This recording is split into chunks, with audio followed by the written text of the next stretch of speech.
नमस्कार मंडळी. तर आज आहे बुधवार आणि रात्रभर पाऊस चालू होता आणि घरामध्ये बघा अजून किती अंधार आहे. सकाळचे वाजलेले आहे 7:30 तरीही नाही, इथं उजाडलेलं असतं आणि बाहेर मस्त पाऊस चालू आहे आणि पाणी पण भरपूर भरलेलं आहे आणि अजूनही पाऊस चालूच आहे. तर इतक्यात एवढं पाणी भरून गेलं ना, तुम्ही इथे बघू शकता आतमध्ये पाणी चालले आलं. एवढं पहिल्यांदाच एवढा पाऊस झाला भरुचमध्ये, याआधी नाही झालेला एवढं, म्हणजे पाणी साचलेलं आणि सारखं कंटिन्यू चाललं ना, त्यामुळे एवढं पाणी होऊन जातं. भरपूर असा पाऊस झालेला आहे, तुम्ही बघा. आणि आतमध्ये पर्यंत पाणी आलं, पहिल्यांदाच एवढा पाऊस झाला.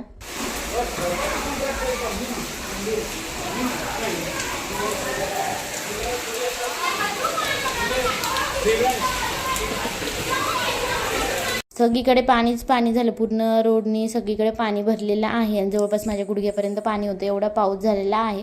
आणि तुमच्याकडेही असंच पाऊस चालू आहे का, कमेंट करून नक्की सांगा. आणि पहिल्यांदाच भरूचमध्ये एवढा म्हणजे जास्त कंटिन्यू सारखा पाऊस झालेला